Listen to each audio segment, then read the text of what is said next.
Coming up on this week's travel show,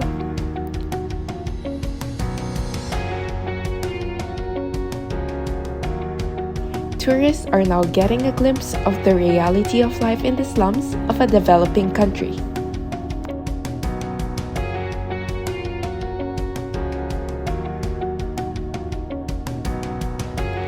Is this ethical? And how do we implement responsible tourism in this regard?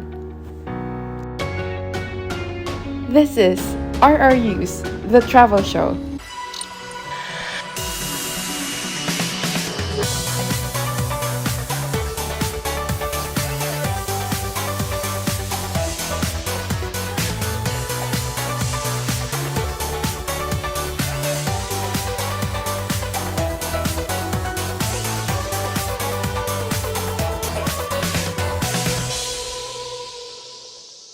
In today's video, we'll talk about slum tourism in the Ravi, Mumbai, India. And here are your hosts, Sujata, Shrikant, and Thea. Before we proceed, we would like to acknowledge that Royal Roads University and its campus is located on the traditional lands of Esquimalt and Songhees ancestors and families who have lived here for thousands of years. We are grateful to be living, learning, and working here. So now, let's begin. Here's Sujata. Thank you, Thea. I think before getting into slum tourism, it's important we understand the term responsible tourism. Tourism can undoubtedly be a very profitable industry, but it can also feed imperialist ideologies and degrade the environment, culture, and society. Resources, the environment, and local communities in travel destinations all over the world are all significantly impacted by the rise in tourism. Fortunately, a growing number of tourist destinations, tour operators, and other businesses are encouraging responsible travel. What does this mean though? Responsible tourism is defined as a tourism which creates a better place for people to live in and better place to visit. It further states that one way to increase the likelihood of positive effects and reduce the negative effects of tourism is through responsible tourism. The distinguishing trait is its emphasis on the duty of care owned by the various tourism industry players as well as the industry as a whole to take actions to achieve sustainable tourism development.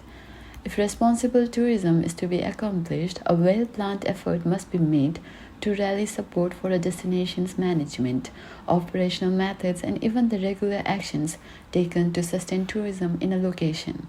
This holds for visitors, businesses, and most significantly, host communities. In a nutshell, responsible tourism aims to mitigate and even counteract the negative effects of travel. So, what are the principles of responsible tourism? The majority of tourisms may be unaware that tourism-related harms can sometimes be more lasting than the initial harms. While the initial harms typically results in environmental degradation, the negative effects of tourism can last even longer because they have additional social and economic repercussions that may never be resolved.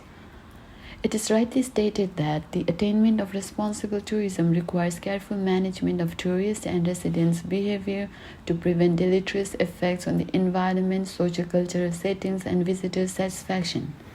Additionally, effective responsible practices can promote entrepreneurship, creates jobs, and advance regional economic development. The core principles of responsible tourism are divided into the following: economic, social, and environment. To talk about the economic principle, responsible travel involves locals in making decisions that may change their lives, can expand economic opportunities, and can foster unity among diverse communities. Responsible tourism improves working conditions and accessibility to the industry by raising the economic benefits to the local population and enhancing the welfare of host communities. The economic tenet of responsible tourism guarantees that everyone will experience sustainable long-term economic benefits through the equitable distribution of economic benefits, including social services. – Such initiatives aids in the reduction of poverty.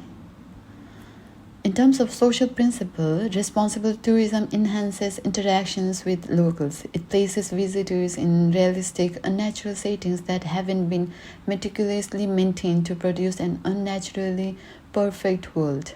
Tourists are drawn to destinations by heritage and cultural tourism offerings because they want to broaden their cultural perspectives of the host community and its surroundings. Hence, it requires respecting, preserving, and learning about local culture, practices, and beliefs to develop into a more responsible traveler. And lastly, the environmental principle responsible travel positively influences the preservation of nature. This can be done in many different ways, like beach cleanups, or even something as simple as actually following the rules and guidelines set up to protect a delicate biosphere or threatened natural habitat. Therefore, responsible tourism's environmental principle helps safeguard the natural environment, including its flora, fauna, and landscape. Now let's get into the slum tourism. Slum tourism involves transforming poverty, squalor, and violence into a tourism product. Drawing on both altruism and voyeurism, this form of tourism is a complex phenomenon that raises various questions concerning power, inequality, and subjectivity. So, is slum tourism an ethical choice? It is stated that the commercialization of poverty as a tourist commodity is often criticized as voyeurism and exploitation. However, an analysis of the discourses of justifications that tourists use to justify their visits to slums shows that the simple desire to observe poverty is rarely given as a reason for going there. This is most likely because such a desire would be considered immoral and voyeuristic. One of the largest slums in the world today is Dharavi slum. Mumbai's well-known Dharavi slum is located between the Mahim, Sion, and Matunga train stations. Various estimates place the area's population between 5 lakhs and 1 million people spread across 200 hectares. The popularity of the Dharavi tours is rising. According to TripAdvisor's Traveler's Choice Awards for 2019, Dharavi surpassed the Taj Mahals as India's most popular tourist destinations. Not only this, the well-known film Slumdog Millionaire, which made its debut in theaters all over the world, tells the story of a boy who grew up in a slum in Mumbai and is at least largely accountable for this enormous and ongoing boost. Few tour companies are allowed to provide guided tours through Dharavi. The tour covers both the industrial and residential areas of Dharavi and informs visitors of the issues and difficulties of the neighborhood encounters daily. These excursions provide visitors with a more thorough understanding of what a slum is in general and Dharavi in particular. So, what are the travel motivations for these tourists? It could be the desire for authentic experiences is considered as one of the main factors that motivate people to visit slums. Pre-modern settlements such as slums are said to possess a quality known as the authenticity that is absent from modern city centers. Dharavi is served as a place of reality and authenticity for many visitors, representing real Indian life.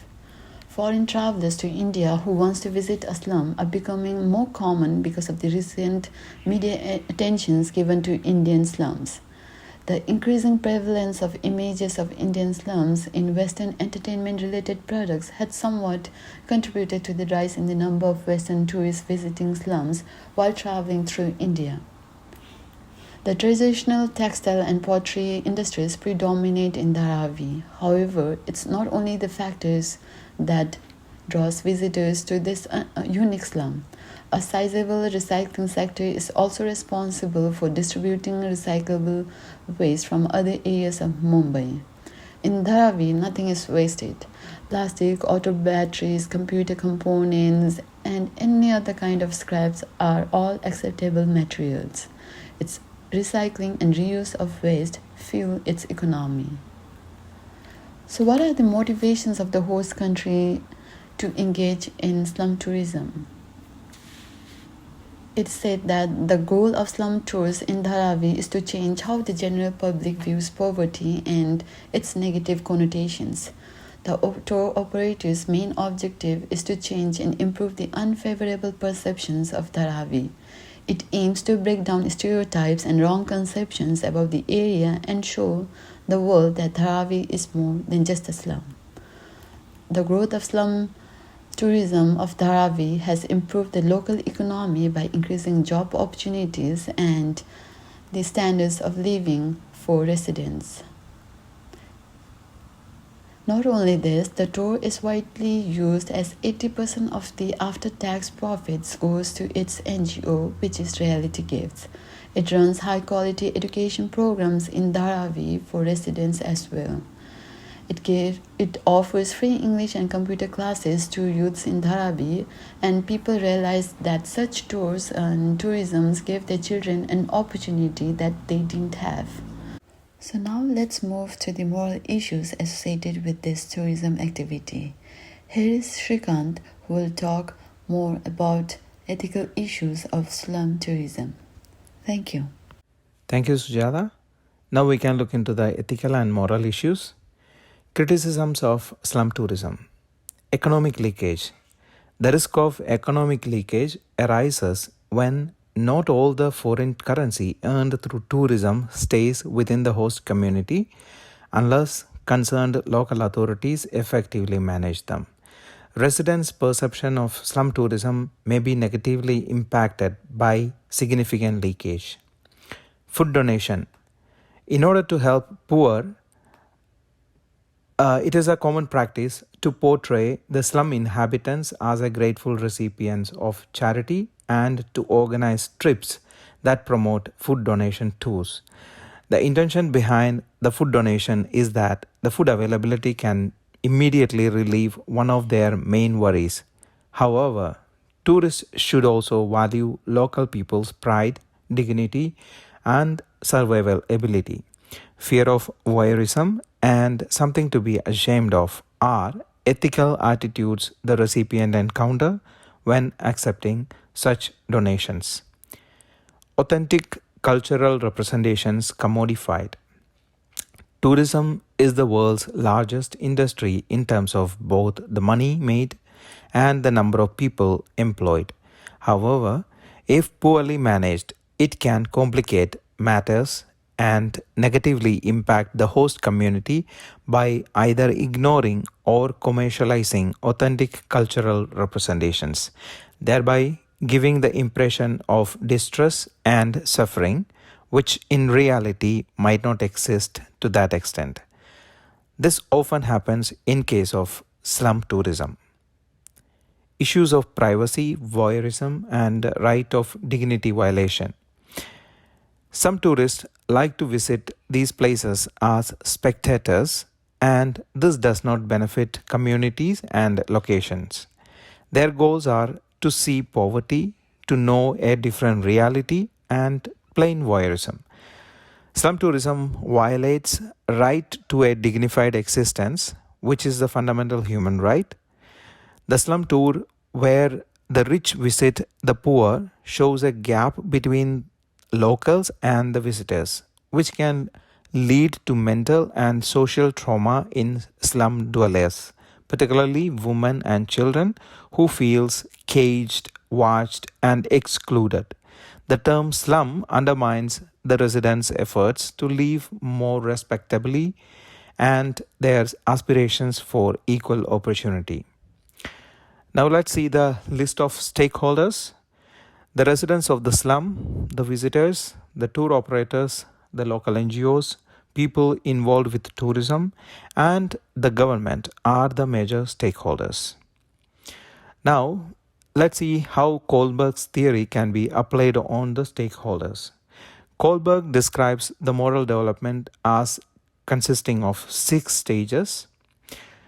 The slum residents as stakeholders feels that the tour companies should do something back to their community because they are exploiting their community. Thus, slum residents can be considered at stage 2 level of Kohlberg's moral development as they are focused on their return benefit irrespective of the social norms. Visitors as stakeholders have varied goals. Bloggers and others who pursue voyeurism are in stage 2 of moral development. They only want to see and take photos without considering the host community's problems. The second category, such as visitors who respect the residents' privacy and don't take pictures or intrude into their privacy, can be categorized as being in stage 3 of moral development. They want to gain approval in society by adhering to the social sanctions. The third type of visitor is the one who is enthusiastic about solving issues and assisting the underprivileged, and they are at stage 5 of Kohlberg's moral development. Stakeholders like tour operators, as for example reality tours in Dharavi, can be viewed as being at a stage 5 of moral development due to their involvement in community development and efforts to conduct ethical transformative tourism experiences. Now, let's see the best practices in slum tourism all over the world. Collaborative and responsible participation. For the development of tourism in slums, cooperation and responsible participation in small scale cooperatives are appropriate.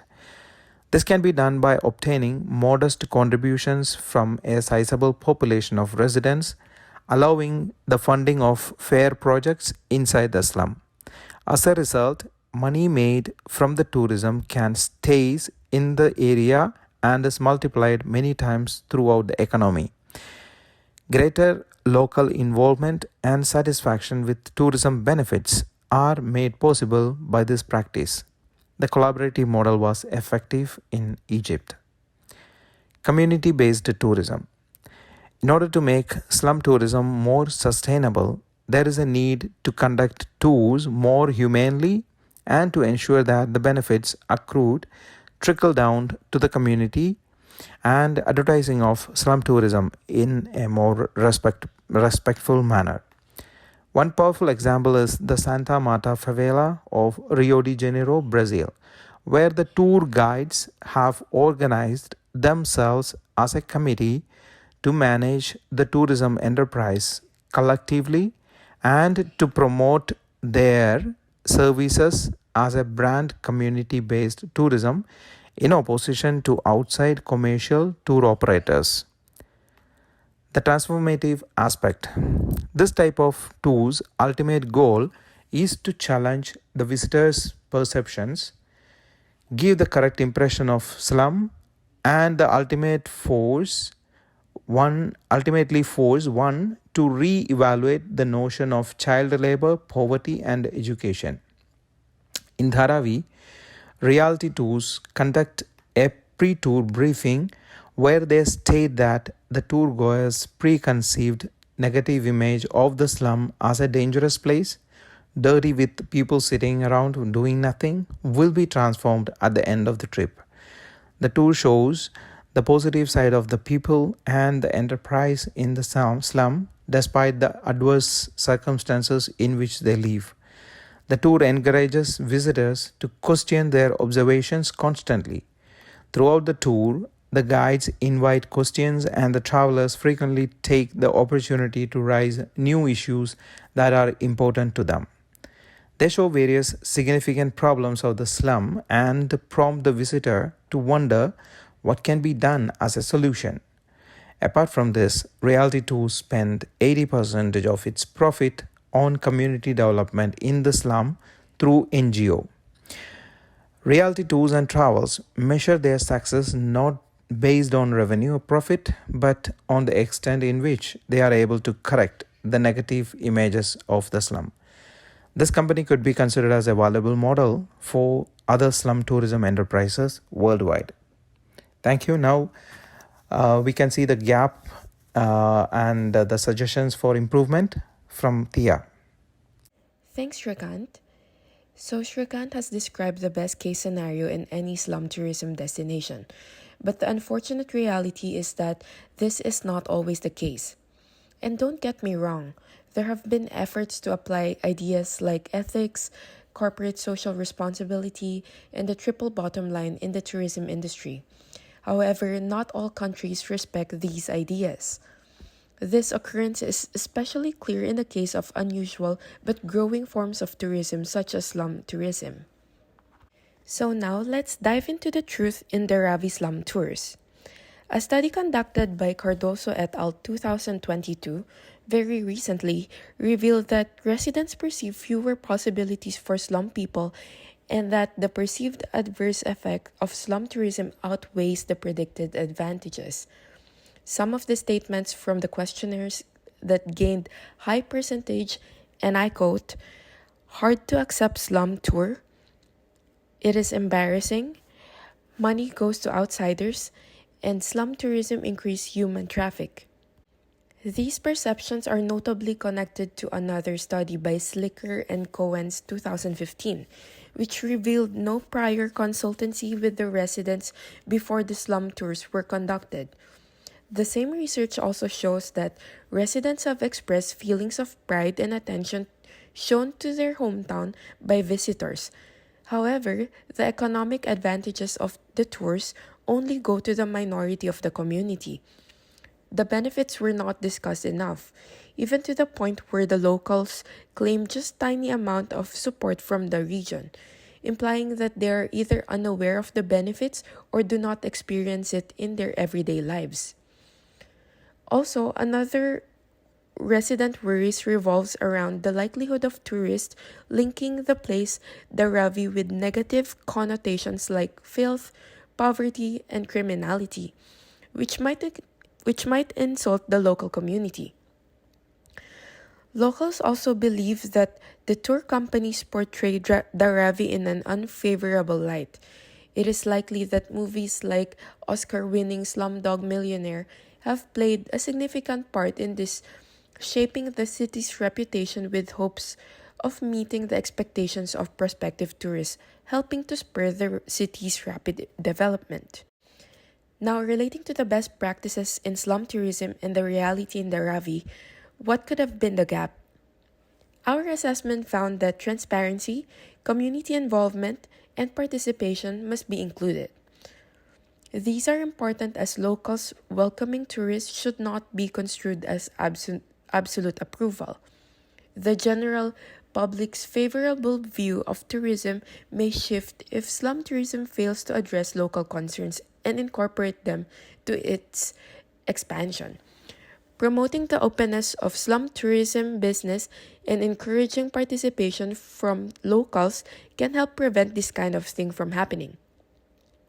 They concur that there is no obvious need to broaden the extent of community participation in slum tourism, after hearing the residents call for more participation and disclosure. From what we know from previous studies, locals have become less receptive to interacting and exchanging with visitors when they are not consulted beforehand. There is also a high chance that people's negative impression of the area's tourist attraction would grow if there is no deliberate attempt to interact with locals. So now, let's move to the recommendations. How do we actually implement responsible tourism in this regard? Let us look at this through the lens of responsible tourism. To recap, these are economic, social, and environmental. After our discussions, it can be inferred that the most pressing one is social. So let's first see how the Ravi slum tourism can be transitioned to practice responsible tourism. First is providing visitors with well-researched information. Tourists will better understand residents who live in slums now that slum tourism has become more popular. This can help tourists because it clears up some of the most common misconceptions about slums and bring attention to the plight of the poor. The city's authenticity as an urban city with profound issues sets it apart. Slum tourism provides an authentic glimpse to the third world reality. It also demonstrates how a country's pride in its culture, ecology, and community welfare may be shown via this form of tourism. The next recommendation is community empowerment. Let's set Jakarta's hidden tour as an example. Community empowerment is central to them because it is significant in fostering civic engagement and citizen empowerment. It is because slum tourism is not and will not be something you would normally do on vacation. It is a serious story and not a funny one. Therefore, it is important to include the local community in any efforts to manage thematic community development if they want to be effective. In addition, this project in Jakarta has resulted in good governance, bringing about public private partnerships that prioritize citizen autonomy and control as key performance metrics for achieving sustainable development objectives. Next is social and political support from the government and civil society. Studies shows that water and sanitation related illnesses were found to be much more common in slum populations, including the Ravi. Poor personal hygiene contributes to the lack of clean water and environmental education, their position in ecologically hazardous areas, and the absence of sewage and basic sanitation. So, one public restroom for every 800 residents is the estimate for the Ravi. This figure equates to one toilet for every 1,440 people. And in addition, many individuals engage in open defecation due to the lack of sanitation facilities, which may spread dangerous illnesses including typhoid, cholera, hepatitis, dysentery, malaria, and TB. Therefore, there is an urge for the government and civil society support in this regard. Moving on to the economic principle, local economic development must be a priority to diversify the economy. Visitors can see firsthand how hard the residents of this area work to build a sustainable economy via new enterprises, and they grow to respect and like them. As a result, the expansion of economy follows cycles. One good example is the retailers that have set up shop in the Rio de Janeiro's favela. As residents there has seen an increase to their purchasing power thanks to the increased earnings. Their thriving economy makes it easier for locals to market and offer all-in-one vacation packages to visitors, complete with authentic regional cuisines, unique souvenirs, and a traditional arts and crafts exhibit, and a comfortable overnight stays in private homes that meet certain standards. The last point is environmental. Many environmental projects can be applied. However, we can look at Indonesia's slums waste bank as an example. Their waste bank that women run helps the government preserve the environmental sector. So this waste bank improves traditional solid waste management into an economic-based solid waste management. It empowers women to do recycle, reuse, reduce activities to gain economic benefits from waste. Not only does this help to have a cleaner place to live, but it also enables women empowerment while still gaining economic benefits. So these are some of the recommendations to help the Ravi to implement responsible tourism. The commitment to responsible tourism relies on more than just the host communities. Tourists also have a role to play. So we suggest a set of recommendations for responsible slum tours for tourists, informed by academic studies, government documents, and standards of conduct for the travel industry. First, always visit with an accredited guide from the community. They are well versed in guiding tourists around the slum and will make excellent hosts as they show you the area. Next, look for a code of conduct and rules. Although you might expect some differences from place to place, it is always a good idea to dress and act in accordance with the regional norms and traditions. Also, buy locally and support the local economy by purchasing locally produced foods and souvenirs. Then, visit for the right reasons. You may learn even more about slum life and its inhabitants by mingling with residents and showing a genuine interest in the neighborhood while touring the area, with a local guide at a restaurant, bar, or community center. Lastly, make a contribution to the community.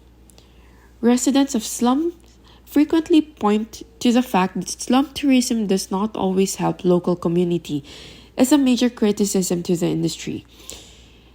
But donating to a local charity or community initiative is a great way to give back to the area. Consider making a gift in kind instead of a monetary one if you are uncomfortable supporting a new organization or undertaking completely on your own.